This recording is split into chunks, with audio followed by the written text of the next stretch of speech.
नमस्कार, आप देख रहे हैं आज तक। आपके साथ मैं हूं सईद अंसारी। धर्म का चोला पहनकर वो लोगों को ठगा करती थी। धर्म की आड़ में वो अपराध को अंजाम देती थी।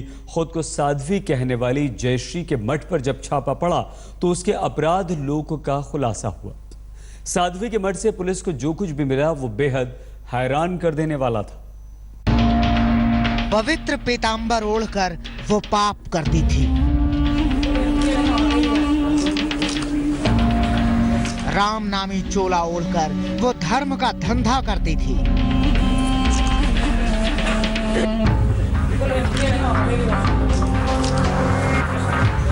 काली कमाई के सारे कुकर्म करने वाली साध्वी।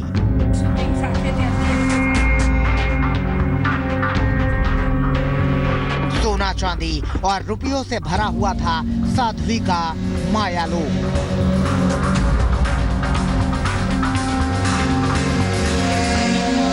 पुलिस की गिरफ्त में खड़ी बनासकांठा के मुक्तेश्वर मठ की मठाधीश साध्वी जयश्री के दामन में इतने दाग हैं कि कानून की किताबों में धाराएं कम पड़ जाएं। धर्म की बुनियाद पर साध्वी ने पाप का पौधा लगाया और फिर उसे आडंबर से सींचकर पेड़ बना दिया। हम आपको साध्वी की असलियत बताएंगे, उसके काले चिट्ठे का खुलासा करेंगे, साध्वी का हर कारनामा बताएंगे। मगर सबसे पहले इन तस्वीरों को देख लीजिए। 2000 के नोटों के ये बंडल 1, 2 लाख, 10 लाख नहीं, पूरे 1 करोड़ 25 लाख है। मेज पर बिछे हुए ये छोटे नोटों की गड्डियां भी देखिए। इनमें 10, 20, 50 और 100 की गड्डियां हैं। इन गड्डियों के साथ ही जरा सोने के बिस्किट के इन छल्लियों पर भी नजर डाल लीजिए।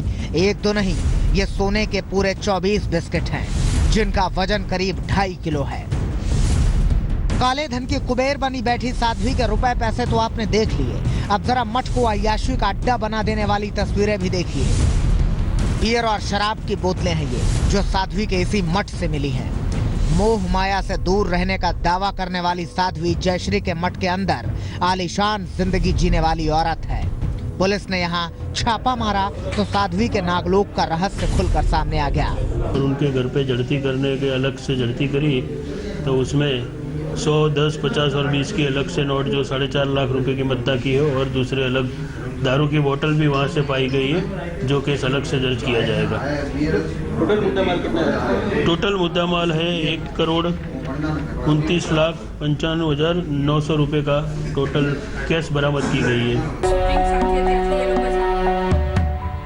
धर्म के नाम पर अधर्म की ध्वज पताका फहराने वाली साध्वी जयश्री के पाप के इतने किस्से हैं कि सुनेंगे तो दांतों तले उंगली दबा लेंगे। अब तक आपने बाबा रामपाल, असीमानंद, इच्छाधारी बाबा और आसाराम के कुकर्मों की कथा सुनी थी। उन्हीं ढोंगियों के कतार में अब एक नाम और जोड़ लीजिए, साध्वी जयश्री। पुलिस के गिरफ्त में खड़ी साध्वी जयश्री आज भले ही इतनी सीधी और सच्ची लग रही हो, मगर सच्चाई में ये इसके उलट है।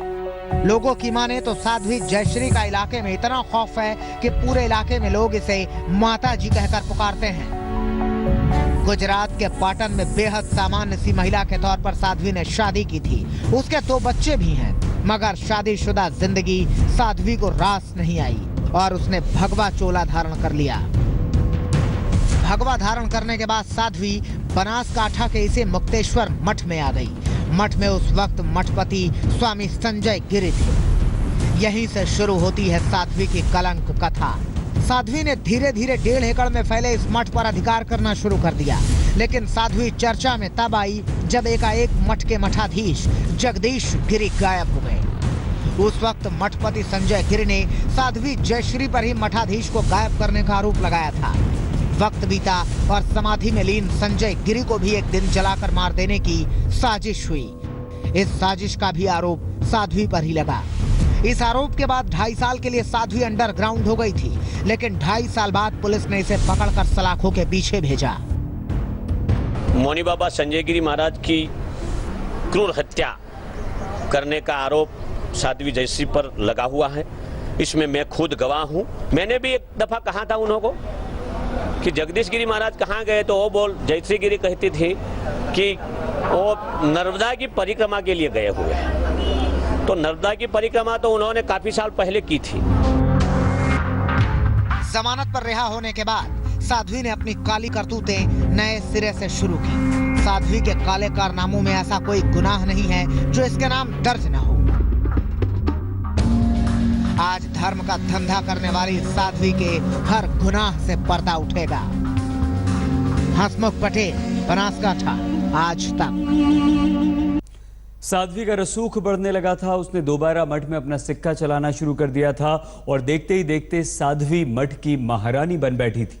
मगर मठाधीश बनने के बीच साध्वी ने अपराध की सारी हदें पार कर दी थी। आइए आपको दिखाते हैं साध्वी पर कितने संगीन आरोप हैं और साध्वी ने जो अपराध के जरिए रुपए कमाने का रास्ता चुना था वो कैसे तय किया था।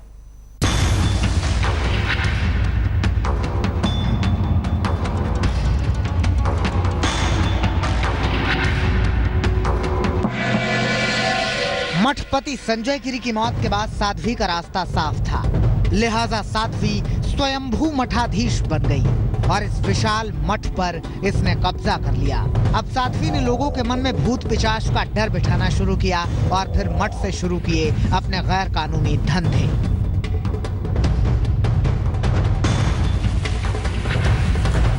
साध्वी ने छोटे व्यापारियों और गरीब लोगों को ब्याज पर पैसे देने शुरू किए। इस ब्याज की वसूली के लिए साध्वी ने गुंडे पाल रखे थे जो छोटे व्यापारियों और जरूरतमंदों से 2 गुना 4 गुना पैसा वसूलते थे। और तो और आरोप है कि साध्वी ने कई लोगों की प्रॉपर्टी पर भी जबरन कब्जा कर लिया। साध्वी का इतना खौफ है कि कोई भी शख्स उसके खिलाफ जुबान खोलने से भी कतराता है, क्योंकि साध्वी के खिलाफ बोलने का अर्थ था जान से जाना। बनासकांठा में पालनपुर प्रॉपर में अगल बगल के गांवों में छोटे छोटे होटल वालों को भी ब्याज से पैसा देने का काम साध्वी जयश्री गिरी कर रही है। और साध्वी जयश्री गिरी जो जिस वक्त पे जो पैसा नहीं देता उन्हों को दबाकर कुछ न कुछ छोटी बड़ी उन्हों की जो कोई स्थावर जंगम मिलकत हो वो भी हड़प करती है।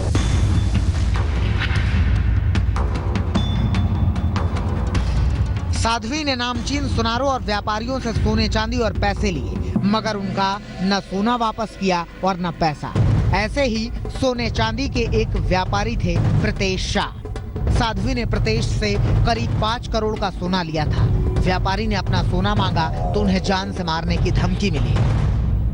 प्रीतेश सुरेश भाई शाह जो न्यू दागिना दुकान वाले हैं उनके वहाँ से उन्होंने 5 करोड़ के लगभग 5 करोड़ की कीमत की सोने की खरीदी की थी।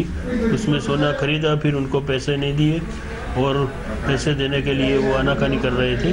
तो इसकी जान पुलिस को की थी। तो पुलिस ने आज रोज़ वो यहाँ पर आए, पुलिस ने उनके घर पे छापा मारा तो उनके पास से 2000 के नोट और सोने के 24 बिस्किट मिले हैं और उनको आज रोज़ इस गुने में अरेस्ट किया गया है।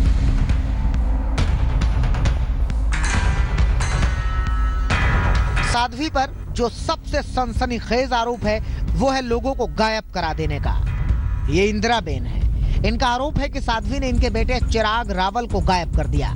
चिराग रावल साध्वी के पास काम करता था। चिराग पिछले 23 दिन से लापता है। घर वाले साध्वी से पूछते हैं तो उन्हें मुंह बंद रखने की बात कही जाती है और तो और परिवार को जान से मारने की धमकी भी दी जाती है। मेरा बच्चा लास्ट में 20-22 दिन से घर में से गुम हो गया है। लास्ट में इसका कोई कॉन्टेक्ट नहीं है। मेरे को जो शौक है ये जयश्री गिरी जो मुकेसर में स्वार्थी तरीके जो काम कर रही है उसके पर है, वो उसने कहाँ भगा दिया है, क्या किया है पता नहीं हो। और धमकी दे रही थी कि मैं जो ये बच्चे अगर तू किसी को कुछ भी बताएगा तो तेरी माँ भाई बहन सबको मैं मार डालूंगी, ऐसी धमकी दे रही थी। उसके पास बहुत सारे गुंडे भी लोग हैं। साध्वी पर आरोपों की और भी लड़ियां हैं जो कड़ियों की शक्ल में जुड़ रही हैं। आपको बता दें कि ये वही जयश्री है जिसने कुछ दिनों पहले इसी मठ में प्रसिद्ध गायक कार्तिरान गढ़की के कार्यक्रम में 2000 की नई नोटें उड़ाई थी। देखिए, यह है साध्वी जयश्री जो गायक पर लगातार गुलाबी नोट उड़ा रही है। अब तक साध्वी के काले कारनामे मठ की इन दीवारों के पीछे थे, मगर इसके रहस्य लोग का खुलासा हुआ तो दबी जुबान में ही सही, लेकिन लोग साध्वी के कुकर्मों का काला चिट्ठा खोलने लगे हैं। फिलहाल पुलिस ने साध्वी जयश्री को गिरफ्तार कर लिया है और इस गिरफ्तारी के बाद एक बार फिर धर्म का धंधा करने वाली एक और पाखंडी का पर्दाफाश हुआ है। हसमुख पटेल, बनासकांठा, आज तक।